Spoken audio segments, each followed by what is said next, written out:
गौर से सुनिएगा, हम गा के सुनाता है। आओ सिखाऊं तुम्हें अंडे का फंडा, ये नहीं प्यारे कोई मामूली बंदा। 90 के दशक के लोगों को गोविंदा और संजय दत्त की जोड़ी खूब पसंद आती है। जब भी ये दोनों स्क्रीन पर एक साथ आते हैं तो कॉमेडी में चार चांद लग जाते हैं।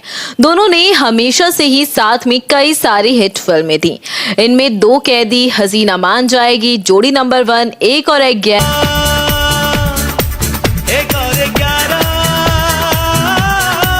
आज भी इन फिल्मों को लेकर लोगों में क्रेज बना हुआ है। इन दोनों की जोड़ी के मीम्स सोशल मीडिया पर भरे रहते हैं। ये दोनों कैमरा पर अपनी अच्छी बॉन्डिंग शेयर करने के साथ साथ असल जिंदगी में भी बहुत अच्छे दोस्त थे। को पता ही नहीं है नजदीक है तेरे दिन, जिसके कारण वो सेट पर फुर्सत के पलों में खूब मस्ती किया करते थे। साल 2000 की शुरुआत में गोविंदा और संजय दत्त को अपने करियर में कई उतार चढ़ाव देखने को मिले। दूल्हा जो चले तन के, दुल्हन की चूड़ी खन के, दोनों का मिलन होगा लगता है आज जम के। लेकिन इसका असर उनकी दोस्ती पर नहीं हुआ। कई बार गोविंदा ने दोनों की दोस्ती को लेकर भी बातें शेयर की थी, लेकिन एक समय ऐसा आया जहां पर दोनों की दोस्ती में दरार आ गई। हद तो तब हो गई जब ये बात उस वक्त के अंडरवर्ल्ड डॉन छोटा शकील तक भी पहुंच गई थी। बॉलीवुड इंडस्ट्री में संजय दत्त गोविंदा मेरा दिल तेरा ठिकाना, वो गोविंदा से तकरीबन 5-6 साल सीनियर थे। फिल्म रॉकी से संजय दत्त ने अपने करियर की शुरुआत की और इस फिल्म ने उन्हें स्टार बना दिया। संजय दत्त के पिता भी इंडस्ट्री में खूब नाम कमा चुके थे, इससे संजय को उनके पिता के नाम और शोहरत की वजह से खूब ऑफर्स भी मिलने लगे थे। लेकिन संजय दत्त फिल्मों से मिल रहे अपने इस फेम को ज्यादा वक्त तक संभाल नहीं सके और लड़कियों के चक्कर में तो कभी नशे के चक्कर में अपने करियर को कहीं ना कहीं तबाह यानी कि बर्बाद कर बैठे।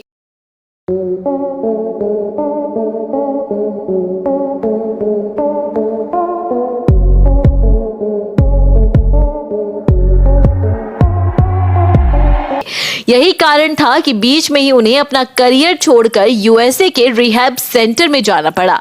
जब संजय दत्त रिहैब से वापस आए तब तक बॉलीवुड का माहौल ही चेंज हो गया था। गोविंदा तब तक बहुत बड़े सुपरस्टार बन गए थे। मैं मुजरिम हूँ, जुल्म की काली दुनिया के लोग मेरे नाम से भी काटते हैं। इंसानियत के नाम पे बदनुमा धब्बा हूँ मैं। एक ही सबक पाया है कि दुनिया में गरीब पैदा होना कोई जुर्म नहीं, कोई पाप नहीं, मगर गरीब मरना सबसे बड़ा जुर्म है, सबसे बड़ा पाप है। Bravo, Bravo. उस टाइम पर गोविंदा एक साथ 50 फिल्में कर रहे थे। अब संजय दत्त ने गोविंदा के साथ एक फिल्म साइन की थी। वो फिल्म थी दो कैदी। भाई बाप, मैं क्या, आपने तो हमारी सारी किए कराए मेहनत के ऊपर पानी फेर दिया। मुजरिम जितना भी सुधरना चाहे, लेकिन आप जैसे लोग उसे सुधरने नहीं देंगे। नहीं। इस फिल्म के दौरान कई बार ऐसा होता जब गोविंदा सेट पर लेट आते थे। एक नहीं, दो नहीं, बल्कि 6-6 घंटा लेट आते थे। इनफैक्ट कई बार तो गोविंदा ने इस फिल्म की शूटिंग के दौरान लास्ट मोमेंट पर शूट भी कैंसिल करवाया। लेकिन इस फिल्म को रिलीज किया गया ईयर 1989 में और कारण था गोविंदा का बिजी शेड्यूल ही। तब इन दोनों में कोई प्रॉब्लम नहीं थी। संजय दत्त नए फिर से इंडस्ट्री में आए थे, इसलिए वो अपने करियर पर कोई प्रॉब्लम नहीं चाहते थे, बिना बात के कोई भी तमाशा नहीं क्रिएट करना चाहते थे और दोनों के अंदर दोस्ती भी अच्छी खासी थी। यही कारण था कि इस साल इन दोनों की एक और फिल्म आई जिसका नाम था ताकतवर। हेलो सेठ अमीरचंद, तू अपने आप को बहुत बड़ा शहंशाह समझता है क्या? इसकी हाँ, चाल 20 पेटी तैयार रखना। 20 पेटी इसकी 20 लाख रुपए मांगता हम लोग को ये फिल्म डेविड धवन की डेब्यू फिल्म थी। इसके बाद इन दोनों की एक और फिल्म साथ में आई। ये फिल्म थी आंदोलन। ये फिल्म गोविंदा ने 92 में ही साइन कर ली थी, लेकिन फिल्म को रिलीज होते होते हो गए थे 3-4 साल पूरे। जी हाँ, फिल्म रिलीज हुई 1995 में। कारण वही गोविंदा का विदेशी शेड्यूल और तब संजय दत्त भी अपनी लाइफ में एक बुरे दौर से गुजर रहे थे। उन्हें जेल जाना पड़ा था अचानक से ही और 1999 में गोविंदा और संजय दत्त ने डेविड धवन के साथ एक और फिल्म में काम किया। फिल्म का नाम था हसीना मान। दिल कहता है एक दिन हसीना मान जाएगी।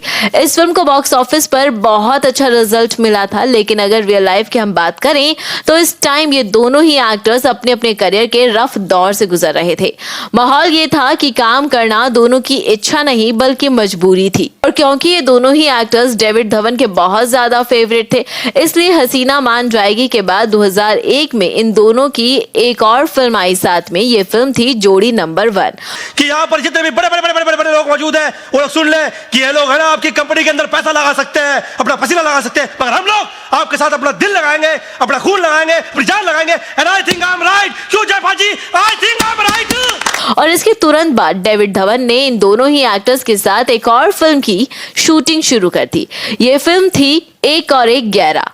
अब तक दोनों बहुत अच्छे दोस्त थे। इनफैक्ट गोविंदा तो संजय दत्त के लिए मीडिया में ये तक कहते हैं कि संजय दत्त दिल के बहुत अच्छे इंसान हैं।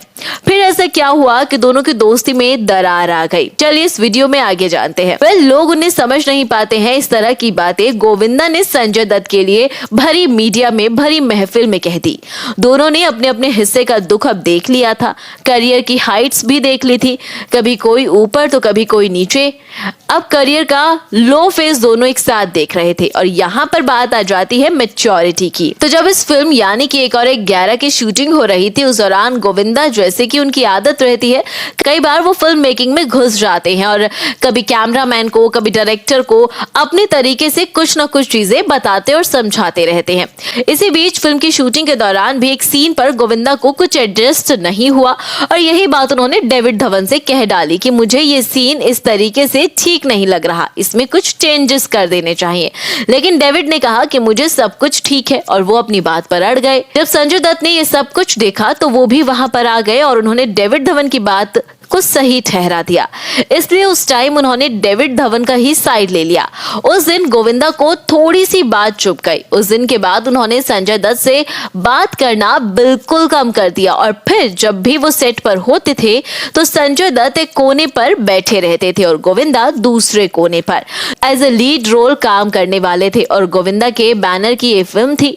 लेकिन इस इंसिडेंट के बाद संजय दत्त ने गोविंदा के साथ उस फिल्म में काम करने से मना कर दिया। सालों बाद गोविंदा ने संजय के साथ अपने रिश्ते को सुधारने की कोशिश की, लेकिन उस समय साल 2007 में संजय को जेल भेज दिया गया था, जिसके बाद गोविंदा ने यह भी कहा था कि अगर मैं राजनीति छोड़ देता तो मैं संजय से कभी नहीं मिल पाता। मैं आखिरी बार उनसे उनके पिता के देहांत के समय 2005 में ही मिला था। साथ ही कई मीडिया रिपोर्ट्स की माने तो गोविंदा ने कई बार संजय दत्त से बात करने की कोशिश की, लेकिन उनसे कोई बात हो ही नहीं पाई। सुप्रीम कोर्ट के आदेश के बाद गोविंदा संजय दत्त से संपर्क में ही नहीं रहे। उन्होंने काफी कोशिश की, लेकिन हर बार ही पहुंच से बाहर रहे। इन सब को देखकर ये कहा जा सकता है कि गोविंदा और संजय के बीच आज भी संबंध खराब है। दोनों के रिश्ते के बीच में आज भी खटास है, आज भी कड़वाहट है, और ये कोल्ड वॉर जारी है।